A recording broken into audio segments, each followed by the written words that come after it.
ठीक है, मैं अन्न के अंदर जा, भगवान के नेत्र खुले, एकादशी को देखा, इतनी सुंदर एकादशी थी साहब। इसलिए शास्त्र कहता है कि जितनी एकादशी होती है 26 की 26 एकादशी का अगर आप वर्णन करेंगे, 26 की 26 एकादशी का यदि आप स्मरण करेंगे, तो एक एक एकादशी का अगर नाम स्मरण करें तो कितना कितना सुंदर। चैत्र के महीने में 2 एकादशी, कामदा पाप मोचन, बैसाख में 2 वरुथनी मोहिनी, ज्येष्ठ महीना अपरा निर्जला, आषाढ़ योगनी देवशवनी, श्रावण महीने की कामिका पुत्रदायिनी, भादो महीने की अजा परिवर्तनी, अश्विनी महीने की इंद्रा पापकुशा, कार्तिक महीने की रमा प्रबोधनी, मार्गशीर्ष मास की उत्पन्ना और मोक्षदा, पौष महीने की सफला और पुत्रदा, माघ महीने की परतिला और जया, फागुन महीने की विजया और आमल की एकादशी, अधिक मास की पद्मनी और परमा। कितने सुंदर नाम है। एकादशी का व्रत लोग कहते हैं कि कर लिया, जान लिया, पर एकादशी से पहला नियम, एकादशी व्रत का सबसे पहला नियम है कि आप जिस दिन व्रत करो उसके एक दिन पहले भक्ति का संचार इस हृदय में कर लो। भक्ति का संचार इस हृदय में कर लीजिए। जिस दिन आप व्रत करो, जैसे एकादशी का व्रत कर रहे हो, तो दशमी के दिन शाम का समय जब आवे, रात्रि जब होने लगे, शाम का समय आवे और रात्रि का आप जब भोजन ग्रहण करो, तो उस भोजन में कोई ऐसा पदार्थ ग्रहण मत करिए जिस पदार्थ के कारण आपकी एकादशी बिगड़ गया।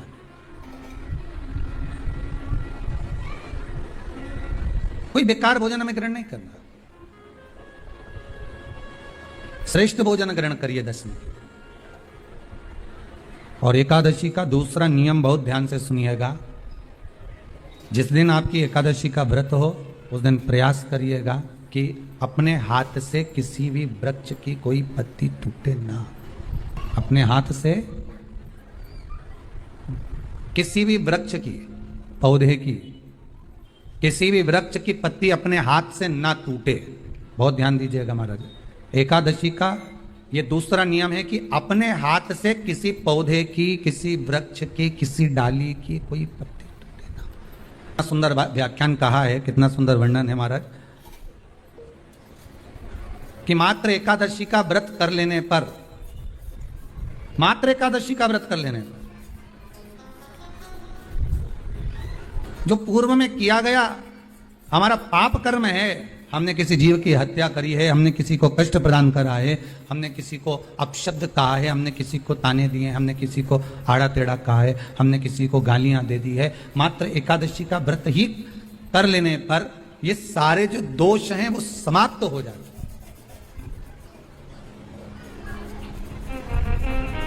सारे दोष हमारे समाप्ति पर आ जाते।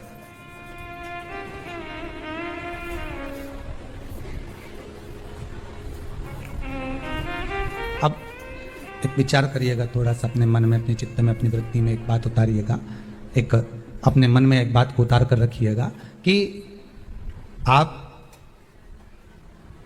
अपने पाप को, अपने पाप कर्म को जिस दिन छिन्न करने वाले हो, समाप्त करने वाले हो, अपने पाप को आप जिस दिन समाप्ति पर लेकर जा रहे हो, तो उसके एक दिन पहले आपको प्रसन्नता होना चाहिए कि नहीं होना चाहिए कि कल मेरा पाप कटने वाला है, कल मेरा पाप समाप्त होने वाला है।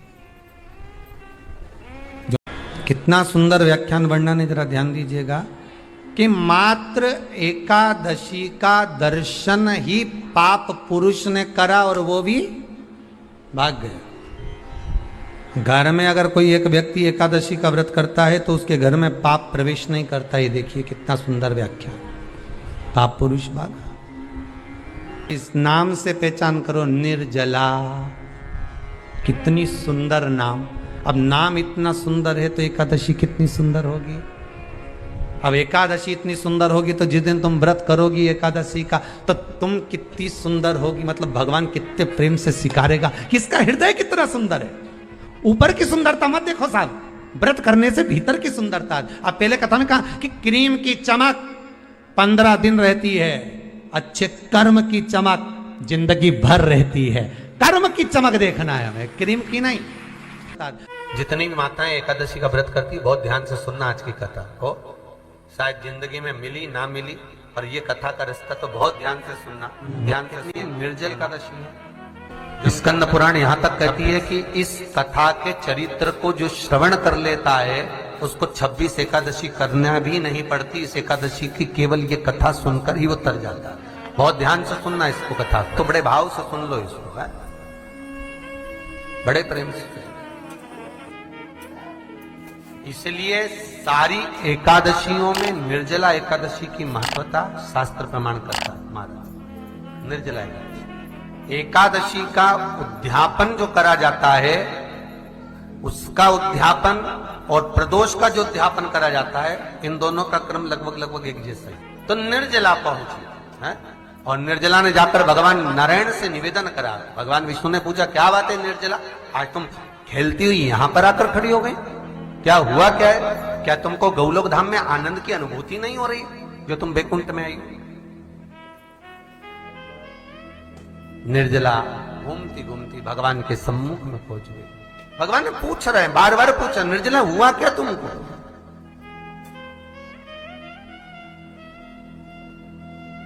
ए निर्जला, एकादशी हुआ क्या है तुमको? क्या कारण है तुम्हारे यहां आने का, बैकुंठ पहुंचने का? बहुत ध्यान देना महाराज।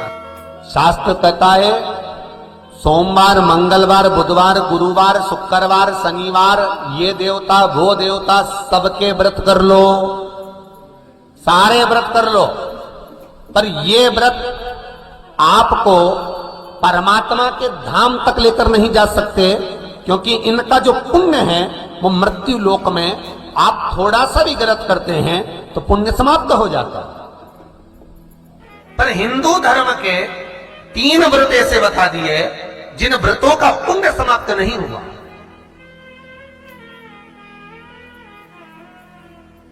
हिंदू धर्म के 3 व्रत ऐसे हो गए जिनका पुण्य समाप्त नहीं हुआ महाराज, जिनका पुण्य प्रबलता में बढ़ता गया। पहले नंबर पर एकादशी, दूसरे नंबर पर प्रदोष, और तीसरे नंबर पर शिवरात्रि। एकादशी भी 26 है तो प्रदोष भी जम के बोलते जाओ 26 है। शिवरात्रि केवल 12, केवल 12, और अगर अधिक मास की पड़ जावे तो ये 13, पर अधिक की आय तो 13 है। तो यहां शास्त्र कह रहा है कि 3 व्रत हमारे यहाँ जिनका पुण्य समाप्त नहीं हुआ, जिनका पुण्य प्रबल हुआ, बड़ा। इसलिए आज भी माता एकादशी का व्रत करती है, और एकादशी का व्रत कर कर अगर कोई जीवात्मा को देते हैं, कोई मर भी गया तो उसको एकादशी का दान देते हैं। एकादशी का उसको दान दिया है। महाराज निर्जला खड़ी है, पूछा क्यों आई हो, क्या कारण? निर्जला आई तब लक्ष्मी मैया उठकर निर्जला के करीब में गई। निर्जला बहुत सरल थी निर्जला। कहते हैं कामा एकादशी सबसे लंबी है। कौन सी एकादशी? कामा।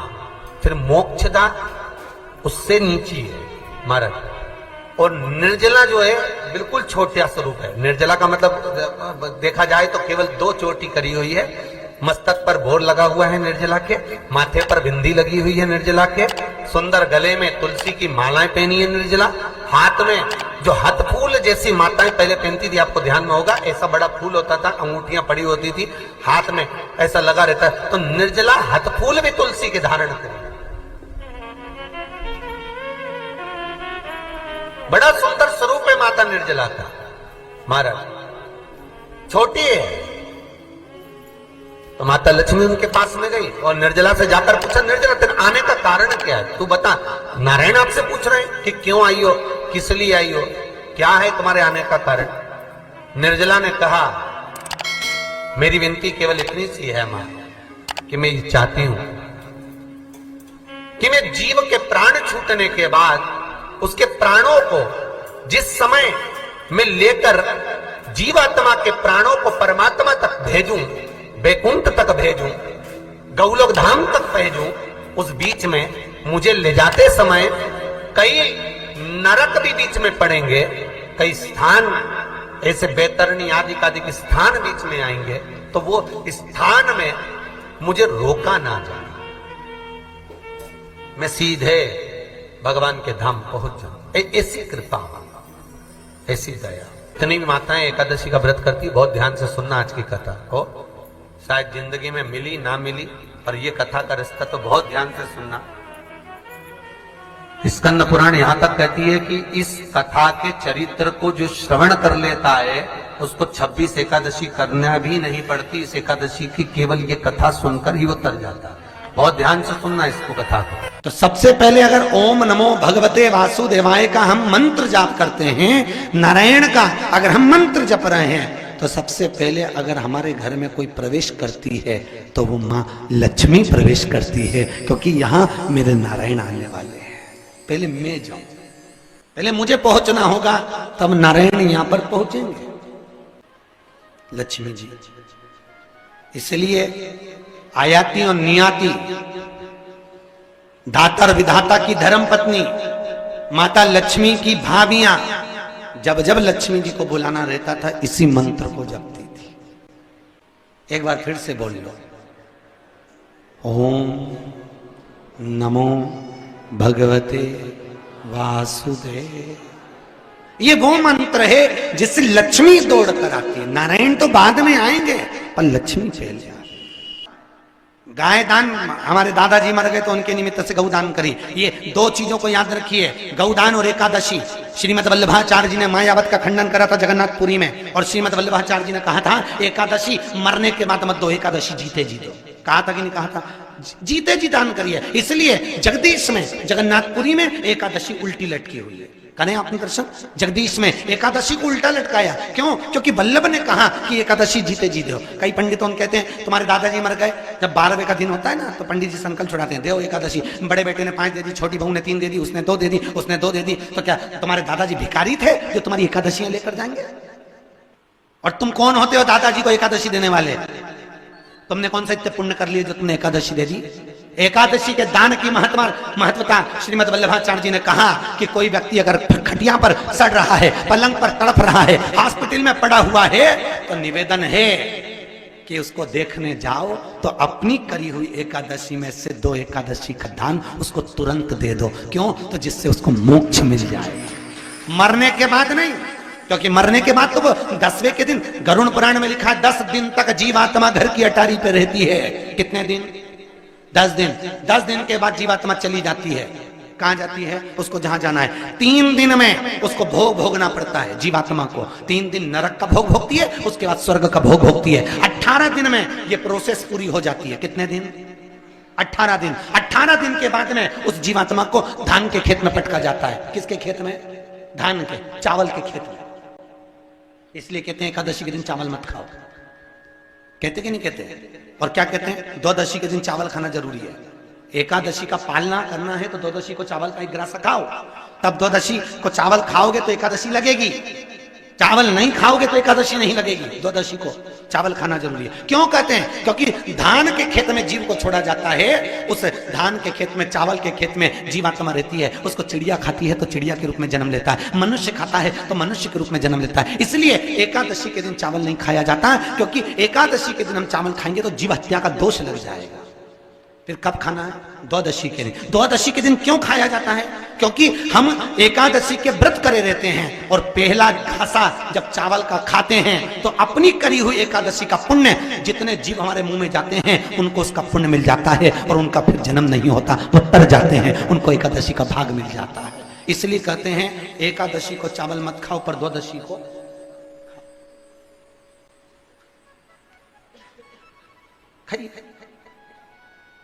10 दिन तक जीवात्मा है। और आपने एकादशी कब दान दी? बोलो जम के? 12वें के दिन। 13वें के दिन आपने एकादशी का धन दिया, वो मिली उनको? अरे बोलो अच्छे से। कई कई तो अभी तक कर रही होगी, हमारे दादाजी के निमित्त की कर रहे हैं, कर ले। फिर वही वाली बात आ गई से जितने भी एकादशी करने वाले हैं और चतुर्थी का व्रत करने वाले हैं, बहुत ध्यान से आज की कथा सुनना कि एकादशी का आपसे आपके बच्चे पूछेंगे, मम्मी हम भगवान विष्णु का दर्शन करते हैं, हम राम जी का दर्शन करते हैं, हम कृष्ण भगवान का दर्शन करते हैं, हम भवानी माता का दर्शन करते हैं, हम शंकर जी का दर्शन करते हैं, हम सारे देवी देवताओं का दर्शन करते हैं, पर ये एकादशी माता तो कभी नजर ही नहीं आती। पूछेंगे कि नहीं पूछेंगे कि तुम जिस एकादशी का व्रत करते हो, इनका जन्म कहां से हुआ, कहां जन्मी थी? एकादशी की जन्म स्थली कहां है? तो आप कह सकते हो कि बद्री विशाल में, हेमावती में, बद्री विशाल के हेमवती गुफा के अंदर जो 12 योजन की गुफा है, उस गुफा में एकादशी का जन्म हुआ। कब हुआ? मार्गशीर्ष मास कृष्ण पक्ष एकादशी के जन्मदिन की तारीख बता रहा है। जैसे भादो कृष्ण अष्टमी किसका जन्म है? भगवान कृष्ण का, जी का। कोई आपसे पूछे कि एकादशी का जन्म कब हुआ था? मार्गशीर्ष मास की सुंदर कृष्ण पक्ष की एकादशी के दिन, जब 11वां दिन था भगवान को सोते हुए, तब भगवान के शरीर से एक कन्या ने, एक स्त्री ने जन्म लिया। 11वें दिन जन्मी, इसलिए भगवान आगे इसका नामकरण संस्कार करेंगे, उसका नाम एकादशी रखेंगे। इसी को कहते उत्पत्ति एकादशी, उत्पन्ना एकादशी। प्रकट हो पाप पुरुष ने देखा कि कोई कन्या आ रही, बड़ी सुंदर है, बड़ी सरल, बड़ी अच्छी दिख रही है। और पाप पुरुष ने देखा इतनी सुंदर कन्या, इतना सुंदर उसका स्वरूप। कईयों के मन में बड़ा प्रश्न होता है महाराज जी, कई माताएं बहुत प्रश्न करती हैं, कहती हैं गुरुजी क्या एकादशी का व्रत केवल वेदव्य नारी करती है? क्या एकादशी का व्रत केवल संत करते हैं, साधु करते हैं? नहीं नहीं, एकादशी का व्रत तो जन्म लिया बच्चे से लेकर मृत्यु के घाट पर पड़ा हुआ व्यक्ति भी एकादशी का व्रत कर सकता है। अपनी एकादशी स्वयं करो, मरने के बाद दूसरे लोग एकादशी दें, उससे अच्छा है कि अपना अकाउंट में खुद जमा करते चलो। तो बुरे वक्त में थोड़ा बहुत कहीं ना कहीं अपने का यमदूत आ गया, यमराज आ गया और उसने कहा लाओ एकादशी दो। अब तुम तो इंतजार में बैठी कि अभी 12वां तो हम दो, तो क्या 12वां क्या कहीं करेगी? तो क्या 12वां क्या हमारा छोरा उन्हें एकादशी देगा? तुम खड़े रहो। अब वो 10 दिन तक तो इंतजार करा। गरुड़ पुराण में लिखा है, जीवात्मा के जब प्राण छूटते हैं, किसी के प्राण छूटे, प्राण छूटने के 10 दिन तक जीवात्मा घर की अटारी पर रहती है। अब 10 दिन के बाद तो जाएगी। अब तुम तो कह रही अभी रुक जाओ रे, अभी कहाँ जा रहे हो? अभी एकादशी मेरे को मिलेगी, महाराज छोरा देगा, बहू देगी, बड़ी बहू देगी, छोरा देगा, पोता देगा, पोती देगी, नाती देगा, पंती देगा। और पंडित जी जब बैठे संकल्प दिलाया, बोलो तुम्हारे दादाजी के कितनी एकादशी दोगा? तो क्या हमने 5 दी, कोई क्या हम 14 दी, कोई क्या हम 10 दी, कोई क्या हम 3 दी, कोई क्या हम 2 दे दिए। तो कहीं दादाजी कहीं भिखारी था? ये दादाजी की कथा नहीं, अपनी कथा। अपन क्या भिखारी है जो दूसरे की एकादशी लेकर जाएंगे?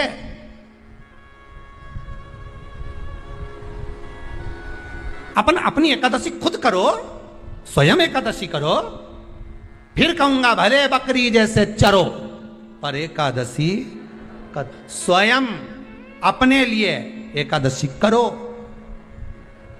जिस समय पर जाएं तो इंतजार नहीं करना पड़े कि रुक जाए 12वां तो होने दे, अभी एकादशी पंडित जी संकल्प छुड़ाया करना जब मिले। नहीं हम तो अब भी ले के जा। तो क्या ले चल, मैंने तो खूब करी, पूरा साल की एकादशी करी, तुझे क्या ही मालूम रही महाराज? चल एकादशी की मृत्यु दीजिए, द्वादशी को दाग, वृंदावन की लकड़ी दीजिए दोनों।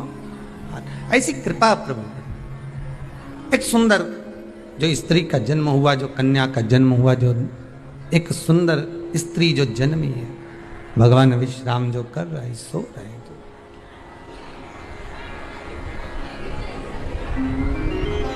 प्रकट हो गए।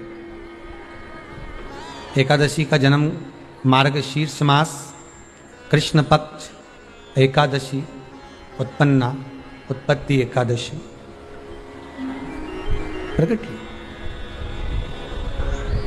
पाप पुरुष एकादशी को देखा, भाग गए। कितना सुंदर व्याख्यान वर्णन है, जरा ध्यान दीजिएगा। कि मात्र एकादशी का दर्शन ही पाप पुरुष ने करा और वो भी भाग गया। घर में अगर कोई एक व्यक्ति एकादशी का व्रत करता है तो उसके घर में पाप प्रवेश नहीं करता। ये देखिए कितना सुंदर व्याख्या। पाप पुरुष भागा। मुरदैत्य सामने खड़ा था। जैसे ही सुंदर स्त्री को देखा मुरदैत्य ने हाथ आगे बढ़ाया। इतने में एकादशी माता ने तुरंत जो हाथ का धक्का दिया कि मुरदैत्य ने जैसे देवताओं को नीचे पटका था वैसे ही मुरदैत्य भी भूमि पर गिर पड़ा। बहुत ध्यान देना, अगर आप किसी को नीचे गिरा रहे हो तो अपनी भी तैयारी पूरी कर कर रखना कि तुम भी कहीं ना कहीं नीचे गिरोगे। आज नहीं तो कल। आप किसी के लिए खड्डा खोद रहे हो, तैयारी रखना, एक दिन आपके लिए भी तैयारी है। कोई घर में आपके परिवार में कोई सीधा है, बहुला है, बहुत सरल है, किसी के बीच में नहीं बोलता, उसके साथ अगर आप तपट करोगे तो आपको रोना तो बहुत पड़ेगा, साहब बिलखना तो पड़ेगा बहुत। अब एकादशी ने धक्का दिया, नीचे गिर गया। कहते हैं 1 वर्ष लग गया था उस मुरदैत्य को उठने में, जो धक्का एकादशी ने मारा था। कई एकादशी ऐसी रे, एक धक्का जो मारे नहीं तो अच्छा निपटी जाए। पाप कपट छल बेईमानी प्रपंच ये तो उठे ही नहीं दादा एकादशी के दिन। ये सब दुबक के बैठ जाए आज एकादशी है, अपने बोलना ही नहीं। ऐसे हर एकादशी पे एकादशी आ जाए तो तुम काय बोले उससे।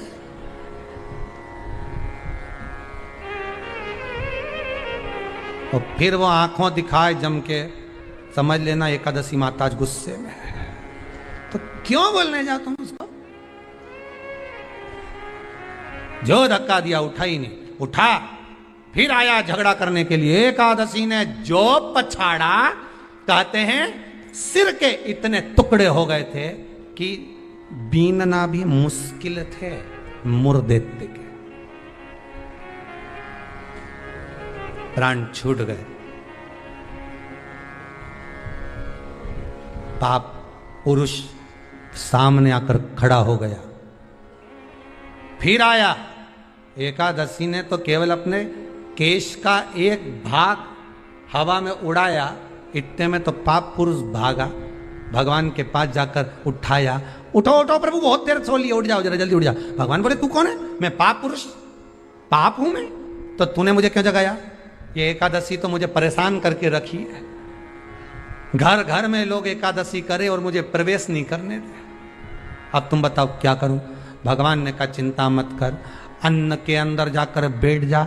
एकादशी के दिन जो अन्न खाएगा बस पाप पुरुष उसी में प्रवेश कर जाएगा। पाप पुरुष उसी में प्रवेश करेगा, तू अन्न के अंदर जाकर बैठ जा। तो मैंने पाप कर्म करा है वो समाप्त होगा, जो मैंने पाप कर्म करा है वो कल समाप्त हो जाएगा। तो एक दिन पहले आपके चेहरे पर प्रसन्नता हो कि ना हो? चेहरे पर वो प्रसन्नता आपके आना चाहिए कि कल मेरा एकादशी का व्रत है, आज दशमी है, कल एकादशी का व्रत है, तो कल मेरी जब एकादशी का व्रत रहेगा तो मेरा ना जाने कितना कितना पाप, कितना कितना असत्य, कितना कितना झूठ, कितना कितना प्रपंच वो समाप्त हो जाएगा। इसमें मुझे प्रसन्नता हो, इसमें मुझे आनंदता हो। कहा गया कि प्रयास करिएगा कि एकादशी के दिन कोई वृक्ष की, कोई डाली की, फल की कोई पत्ती ना तोड़ी जाए। क्यों?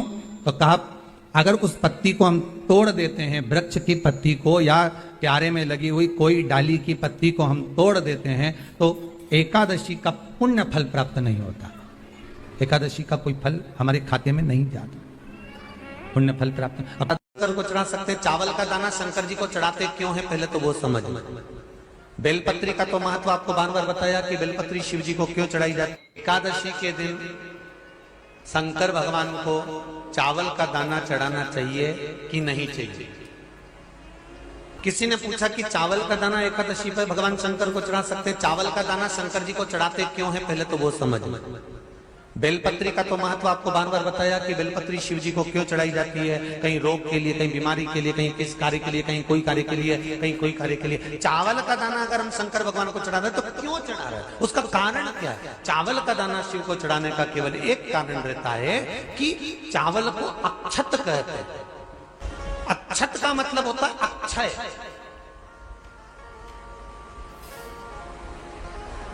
अभी हमारे यहाँ एक तिथि आने वाली है, अक्षय तृतीया। उसका मतलब क्या होता है? अक्षय, जिसका कभी क्षय ना हो। जब हम भगवान शंकर को चावल का दाना चढ़ाते हैं, जैसे बहुत ध्यान दीजिएगा महाराज, बहुत समझने वाली बात है, बहुत ध्यान से।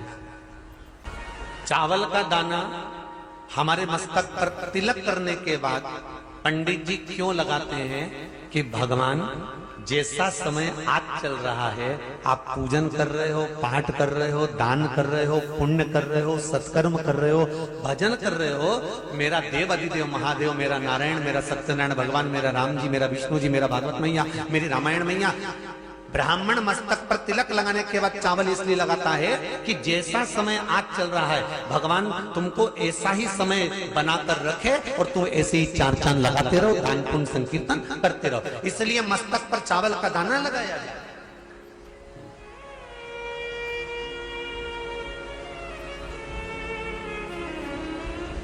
कोई मर जाता है, मरने के बाद जब तक पगड़ी नहीं होती तब तक माथे पर तिलक, चावल का दाना लगाया जाता है।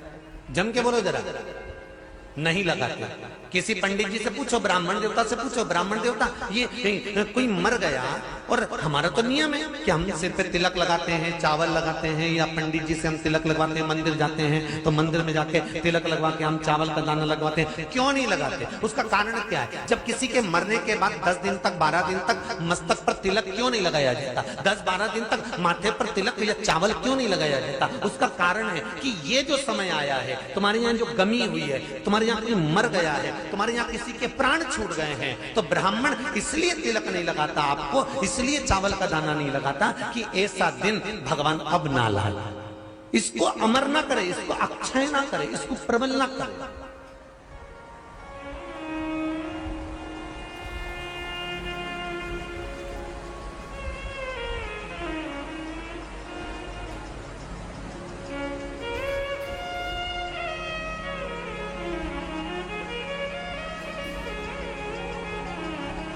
और जब चावल का दाना, तो यहां शिव महापुराण की कथा करी, चावल का दाना हम शिव जी को क्यों चढ़ाते हैं, भगवान को क्यों समर्पित करते हैं, भगवान की पूजन में अक्षत क्यों समर्पित करते हैं, चावल क्यों समर्पित करते हैं, उसका कारण क्या है? तो कहा आज मैंने जब चावल का दाना आपको समर्पित करा है, जिस भाव से, जिस विश्वास से, जिस श्रद्धा से, जिस मन से मैं आपको रिझा रही हूं, हे भोलेनाथ मेरी ये मनोकामना पूर्ण कर, इसको अक्षय कर देना, इसको अमर कर देना, बस इतनी कृपा आप कर।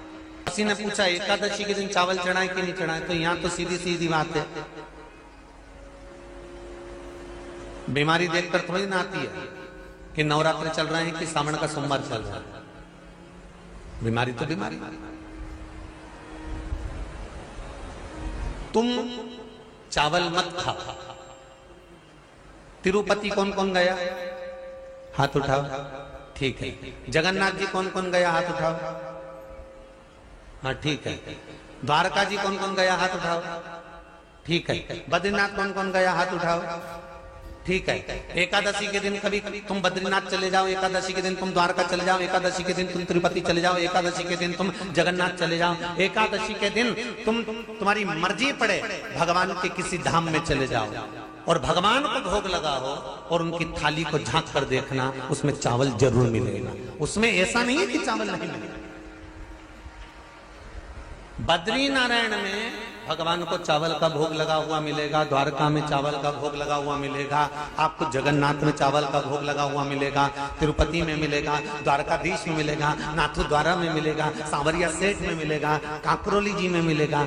आप जहां जाओगे वहां पर एकादशी के दिन भगवान को चावल आएगा, क्योंकि भगवान के लिए परहेज नहीं है। जो काम में डूबा हुआ है, जो आसक्ति में डूबा हुआ है, जो लोभ में डूबा हुआ है, जो वासनाओं में डूबा हुआ है, जो तृष्णा में डूबा हुआ है और जो माता के गर्भ से जन्म लिया, एकादशी के दिन चावल उसको नहीं खाना। अब हमारे यहां तो कहावत में कहते हैं, राम जी की जब स्तुति गाते हैं तो कहते हैं, भय प्रगट आती है आप लोगों को? एक लाइन तो आती होगी, गाओ जरा। भय प्रगट दीन कौशल्या। अब रामचरितमानस में कहा भय प्रगट कृपाला। प्रगट मतलब एकदम सामने आ गए। यहां लिखा है पेदा भय लाला। अगर तुलसीदास जी लिखते तो जन्म लिया होता राम जी ने तो तुलसीदास बाबा लिख देते कि पेदा भय, माता के गर्भ से इनका जन्म। नहीं नहीं नहीं, यहां कहा भय प्रगट कृपाला दीन कौशल्या। यहां प्रगट भय। एकादशी के माता पिता कौन है? सबसे पहले एकादशी का व्रत किसने रखा था?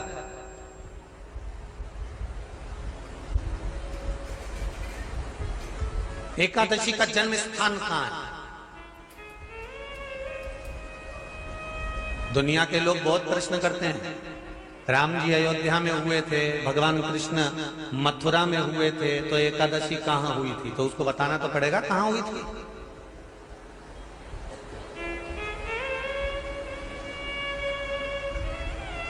उसमें हमने वर्णन किया कि एकादशी के माता पिता कौन है, एकादशी का व्रत सबसे पहले किसने करा, एकादशी का जन्म कहां हुआ, एकादशी को क्यों चावल नहीं खाते, एकादशी के दूसरे दिन चावल का दाना खाना क्यों जरूरी है।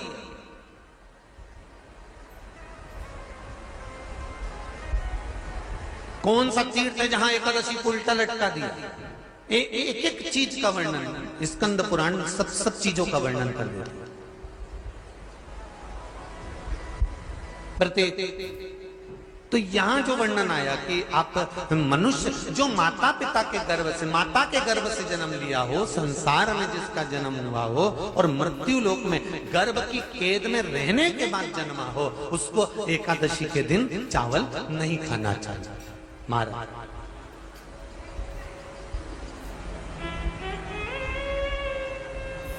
पर यहां शास्त्र ये नहीं कहता कि भगवान को चावल नहीं चढ़ाना चाहिए। यहां शास्त्र कहता है आप शिव जी को चाहे एकादशी हो, चाहे द्वादशी हो, चाहे प्रदोष हो, चाहे पूर्णिमा हो, चाहे अमावस्या हो, चावल का दाना आप भगवान शिव को समर्पित कर सकते हो और ज्यादा नहीं। शंकर कभी ये नहीं कहते कि मुझे बहुत सारा चढ़ा। शंकर जी की कथा कहती है कितना, मात्र एक चावल का दाना। हम तो उनसे भी कहेंगे जो लोग कहते हैं ना कि हम आज हमारा सावन का महीना है तो आज हमें भगवान को 1.25 लाख बेलपत्र चढ़ाएंगे, तो कोई कहता हम 1000 बेलपत्र चढ़ाएंगे, तो कोई के हम 5000 चढ़ाएंगे, कोई के हम 50,000 चढ़ाएंगे। मेरा निवेदन केवल इतना है, तुम तो एक चढ़ा। और ये भी जरूरी नहीं है एक बेलपत्र भी कब चढ़ाई जाती है शंकर भगवान को, जब तुमने किसी एक बेलपत्र का पेड़ लगाया होगा और वो पेड़ बड़ा हो गया होगा, तब तुम हकदार बनते हो कि किसी के पेड़ की बेलपत्र तोड़कर शिव को चढ़ाई जाए। ठीक है, मैं अन्न के अंदर भगवान के नेत्र खुले, एकादशी को देखा, इतनी सुंदर एकादशी थी साहब। इसलिए शास्त्र कहता है कि जितनी एकादशी होती है 26 की 26 एकादशी का अगर आप वर्णन करेंगे, 26 की 26 एकादशी का यदि आप स्मरण करेंगे, तो एक एक एकादशी का अगर नाम स्मरण करें तो कितना कितना सुंदर। चैत्र के महीने में 2 एकादशी, कामदा पाप मोचन, बैसाख में 2 वरुथनी मोहिनी, ज्येष्ठ महीना अपरा निर्जला, आषाढ़ योगनी देवशवनी, श्रावण महीने की कामिका पुत्रदायिनी, भादो महीने की अजा परिवर्तनी, अश्विनी महीने की इंद्रा पापकुशा, कार्तिक महीने की रमा प्रबोधनी, मार्गशीर्ष मास की उत्पन्ना और मोक्षदा, पौष महीने की सफला और पुत्रदा, माघ महीने की परतिला और जया, फागुन महीने की विजया और आमल की एकादशी, अधिक मास की पद्मनी और परमा, कितने सुंदर नाम है। एकादशी का व्रत लोग कहते हैं कि कर लिया, जान लिया, पर एकादशी से पहला नियम, एकादशी व्रत का सबसे पहला नियम है कि आप जिस दिन व्रत करो उसके एक दिन पहले भक्ति का संचार इस हृदय में कर लो। भक्ति का संचार इस हृदय में कर लीजिए। जिस दिन आप व्रत करो, जैसे एकादशी का व्रत कर रहे हो तो दशमी के दिन शाम का समय जब आवे, रात्रि जब होने लगे, शाम का समय आवे और रात्रि का आप जब भोजन ग्रहण करो तो उस भोजन में कोई ऐसा पदार्थ ग्रहण मत करिए जिस पदार्थ के कारण आपकी एकादशी बिगड़ गया।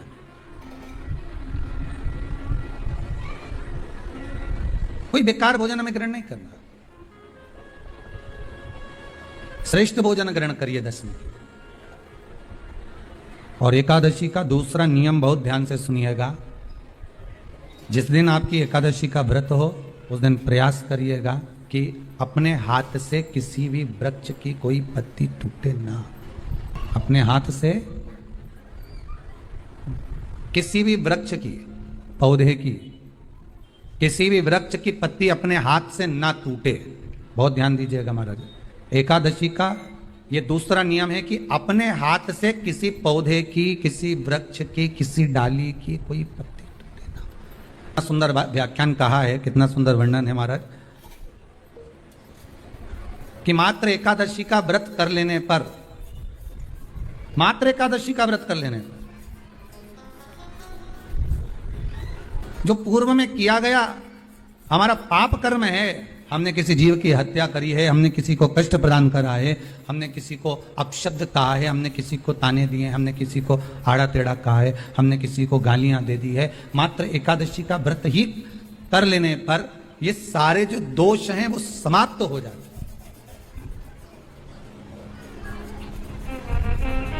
सारे दोष हमारे समाप्ति पर आ जाते।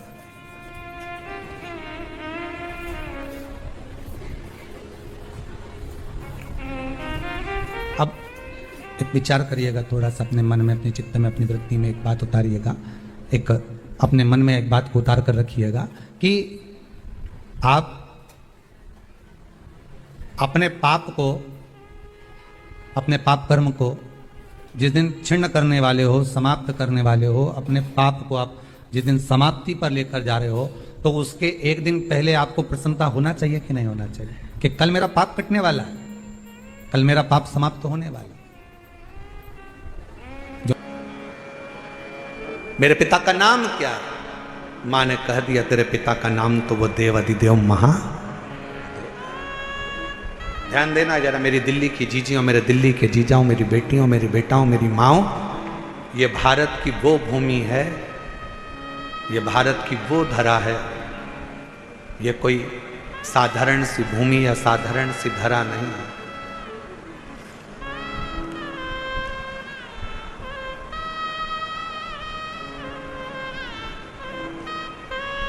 सात द्वीप, 245 देश और 4200 धर्म हैं पूरी दुनिया में। 7 द्वीप, 245 देश और 4200 धर्म पूरी दुनिया में है। और उसके बाद भी अगर आपका जन्म भारत की भूमि पर हो जाए और उसके बाद भी आपका जन्म सनातन हिंदू धर्म में हो जाए तो भगवान को धन्यवाद देना कि तूने मुझे अच्छे कुल में पैदा।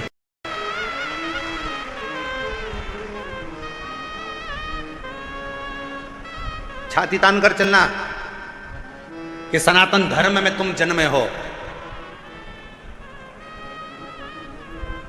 7 द्वीप, 245 देश और 4200 धर्म होने के बाद भी ये भारत की भूमि सनातन धर्म और सनातनी बनकर अगर हम पैदा हुए हैं तो ये हमें गौरव होना चाहिए कि हम भारत माता के इस गोद में अपने संस्कारों से पोषित होते हुए उस महादेव की कृपा से जन्मे हैं।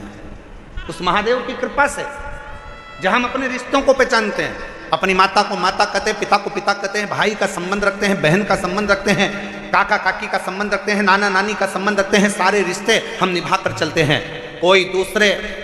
कोई दूसरे देश में इतने संबंध नहीं निभाए जाते जितने संबंध हमारे भारत की धरा पर एक सनातनी निभा कर चलता है।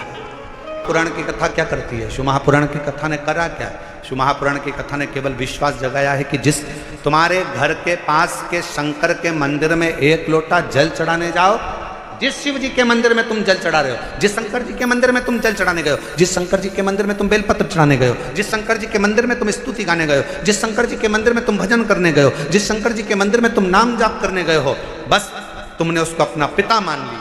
यही तो फिर क्या? पितु भोले बाबा गौरा मैया, पितु भोले बाबा गौरा मैया, फिर क्यों फिकर करे तेरे कटेंगे कष्ट तमाम, फिकर फिर क्या करना, तेरे कटेंगे कष्ट तमाम, फिकर फिर क्या करना, क्या करना फिर क्या करना, क्या करना फिर क्या करना, क्या करना फिर क्या करना, क्या करना फिर क्या करना, तेरे सिर पर भोलेनाथ, फिकर फिर क्या करना, तेरे सिर पर भोलेनाथ, फिकर फिर क्या करना। दोनों हाथों से भोलेनाथ, फिकर फिर क्या करना, तेरे सिर पर भोलेनाथ, फिकर फिर क्या करना, ओ क्या करना फिर क्या करना, क्या करना फिर क्या करना, ओ क्या करना फिर क्या करना, क्या करना फिर क्या करना, तेरे सिर पर भोलेनाथ, फिकर फिर क्या करना, तेरे सिर पर भोलेनाथ, फिकर फिर क्या करना। सबो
भोले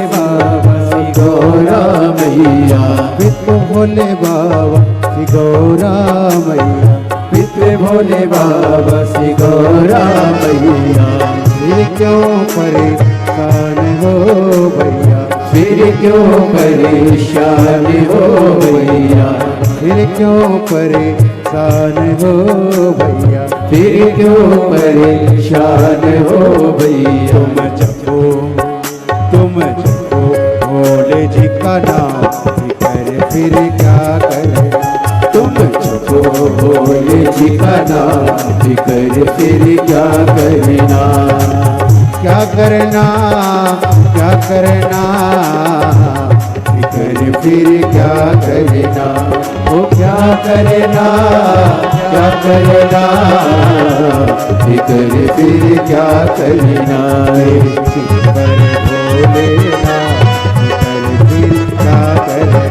तेरे सिर पर भोलेनाथ, फिकर फिर क्या करना।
जो सत सता कथा शिव संगी, जो जन शिव कथा सत्संगी, जो जन शिव कथा सत्संगी, जो जन शिव कथा सत्संगी, जिनके सहायक श्री बजरंगी, जिनके सहायक श्री बजरंगी, जिनके सहायक श्री बजरंगी, जिनके सहायक श्री बजरंगी, ओ अविरज बदना फिकर फिर क्या करे, ओ अविरज बदना फिकर फिर क्या करना, क्या करना क्या करना, फिकर फिर क्या करना, ओ क्या करना क्या करना, फिकर फिर क्या करना, तेरे सिर पर भोलेनाथ, फिकर फिर क्या करना, तेरे सिर पर भोलेनाथ, फिकर फिर क्या करना।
अब गुरुदेव नाम भरो तुम, अब गुरुदेव नाम भरो तुम, हे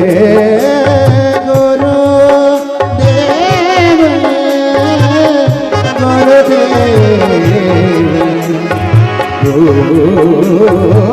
गुरुदेव, अब गुरुदेव नाम भरो, अब गुरुदेव नाम भरो, नहीं व्यर्थ परवाह करो, नहीं व्यर्थ परवाह करो, नहीं व्यर्थ परवाह करो, नहीं व्यर्थ परवाह करो, तुम रखो तुम रखो तुम रखो भोले जी का नाम, तुम रखो भोले जी का नाम, फिकर फिर क्या करना, मेरे सिर पर भोलेनाथ, फिकर फिर क्या करना, वो तेरे सिर पर भोलेनाथ कर फिर क्या करना, वो क्या करना, क्या करना, कर फिर क्या करना, वो क्या करना, क्या करना, कर फिर क्या करना, भोलेनाथ कर फिर क्या करना, तेरे सिर पर भोलेनाथ कर फिर क्या करना।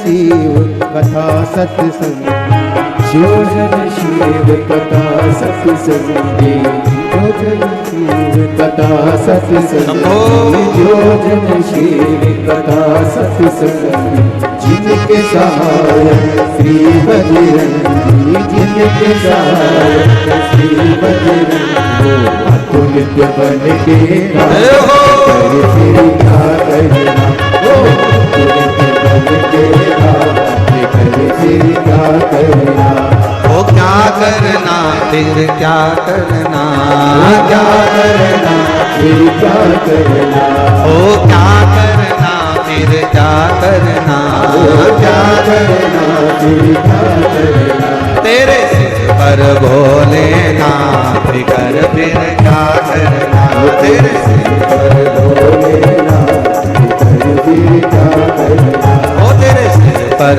भोलेनाथ कर फिर क्या करना, तेरे सिर पर भोलेनाथ कर फिर क्या करना, ओ तेरे बिक जाए कष्ट तमाम कर फिर क्या करना, तेरे बिक जाए कष्ट तमाम फिर क्या करना, ओ तेरे सिर पर भोलेनाथ कर फिर क्या करना, तेरे सिर पर भोलेनाथ कर फिर क्या करना। आर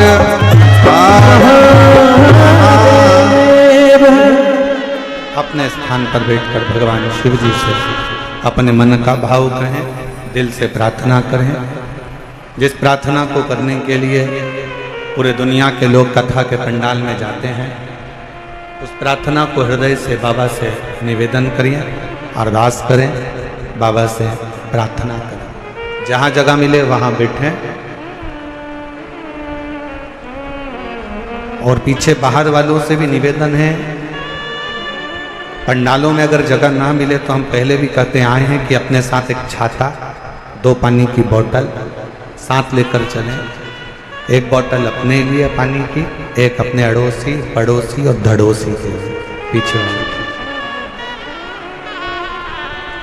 जहाँ जगह मिले वहाँ बैठकर बड़े प्रेम से सभी लोग बाबा के नाम का स्मरण करते हुए अपने दिल की बात, बहुत दूर दूर से आप लोग आए हैं, बाबा से प्रार्थना करें, निवेदन करें। दिल्ली में पहली बार योग बना है, ये पवित्र शिव महापुराण की कथा पंडाल में श्रवण करने का संपूर्ण दिल्ली वासियों को बहुत बहुत बधाई है, संपूर्ण क्षेत्रवासियों को बधाई।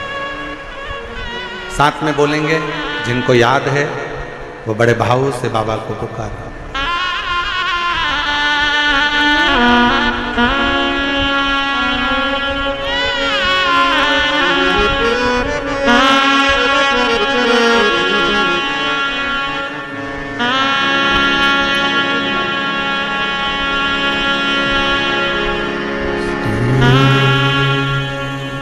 शिवाय नमस्तु,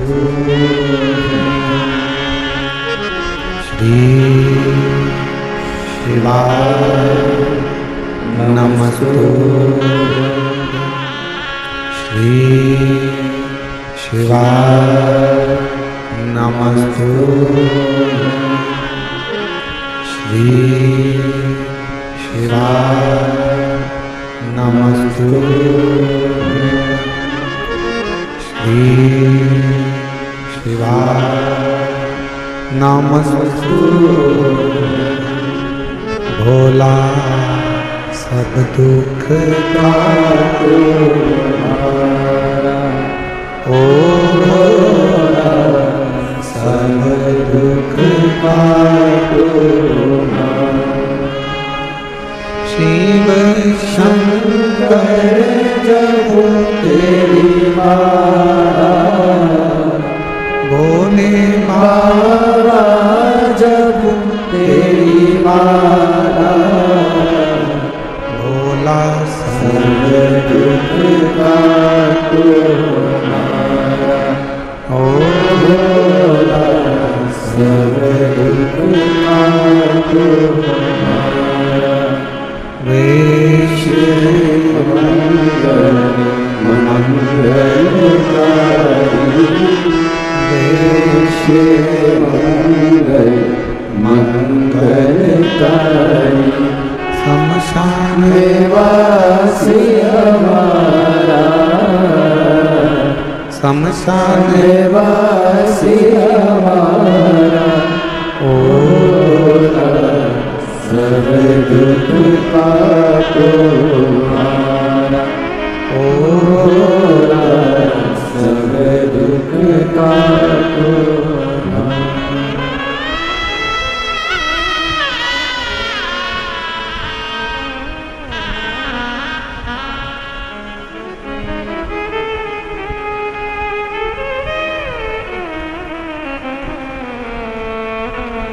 बाबा देवाधिदेव महादेव भगवान शिव, ओगड़दानी त्रिकालदर्शी कैलाशी विनाशी शंकर, करुणा करने वाले दया सागर भगवान शिव की पवित्र कथा कर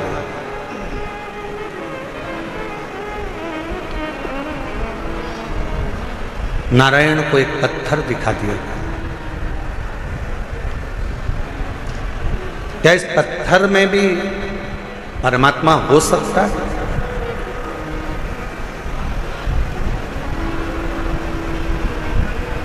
प्रहलाद जी का चरित्र कहता है कि हिरण्यकशिपु ने भी एक पत्थर का खंबा दिखाया था प्रहलाद को। क्या इसमें परमात्मा हो सकता है?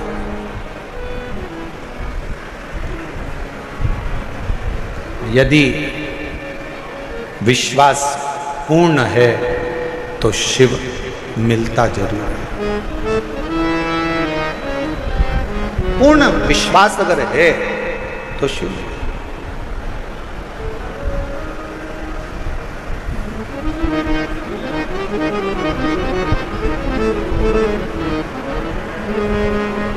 हम पहले भी कथा में कहे, आज फिर कह रहे हैं,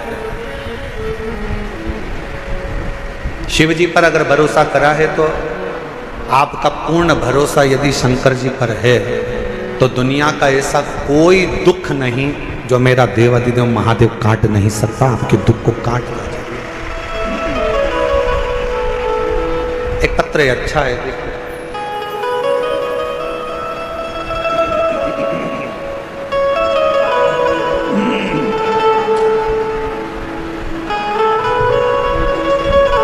मेरा नाम पूजा शर्मा है, मेरे पति का नाम मनीष शर्मा है। मैं दिल्ली बुरारी संत नगर में रहती हूँ।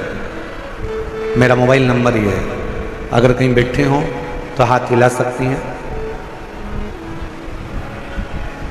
अगर कहीं बैठी हों तो हाथ हिला सकती हैं। और अगर साथ में बच्चा आया है तो लेकर आ सकते हैं। गुरुजी, मेरी शादी को 10 साल हो गए थे, संतान का सुख नहीं। दिल्ली का कोई ऐसा हॉस्पिटल नहीं जहां डॉक्टरों को हमने दिखाया नहीं, गोद भी भरवाई। डॉक्टरों के हिसाब से मैं मां नहीं बन सकती, संतान का सुख नहीं था। कोई बच्चा मेरी गोदी में आकर बैठ जाता था तो लोग उस बच्चे को उठा लेते थे, क्योंकि लोग मुझे बांझ कहते थे। इतना अपशब्द लोगों ने ताना दिया, अपशब्द कहे गुरुदेव, ताने पर ताने दिए जाते। दुख इतना था कि भगवान के सिवा किसको कहते। एक दिन मेरे ससुर जी मुझे एक पंडित जी से बोले कि मेरी बहू के यहाँ संतान नहीं है, तो पंडित जी ने भी एक ही बात कही कि एक काम कहो, टीवी पर आस्था चैनल पर सियोर वाला महाराज कथा करता है, शिव महापुराण की कथा अगर आसन लगाकर टीवी के सामने बैठकर भी अगर दिल से सुनी जाए और सफेद आंकड़े की जड़ का प्रयोग करा जाए, या किसी पंडाल में बैठकर कथा को सुना जाए और बाबा से झोली पसार कर मांगा जाए तो जरूर होगा। मेरे ससुर ने पंडित जी से कहा कि डॉक्टरों ने मना कर दिया कि ये कभी मां नहीं बन सकती। पंडित जी कहने लगे एक बार अगर कथा के पंडाल की अगर रज भी उसके उदर पर लगे तो उससे भी फल मिलेगा। आपकी कथा नासिक में 2023 में चल रही थी, तब हम उस कथा को सुनने के लिए पंडाल में बैठ गए। सफेद आंकड़े की जड़ का प्रयोग करा और बाबा की ऐसी कृपा हुई गुरुदेव। दुनिया के लोग कहते हैं क्या कथा के पंडाल में बैठकर जो मांगा जाता है वो मिलता है, और मैं छाती ठोक कर कहती हूं कि कथा के पंडाल की रज जीव का कल्याण जरूर करती है। और 14 नवंबर 2024 को मेरे घर में 10 साल के बाद संतान की प्राप्ति। गुरुदेव, मैं मां नहीं बन सकती थी, क्योंकि मेरी रिपोर्ट में यह था कि मैं मां नहीं बन सकती, पर मेरे बाबा ने मेरे ऊपर कृपा करी। मेरे बच्चे का मैं फोटो भी लगा रही हूं। तो 14 नवंबर 2024 को मेरे घर में पुत्र रत्न की प्राप्ति 10 साल की। और तेरी कृपा का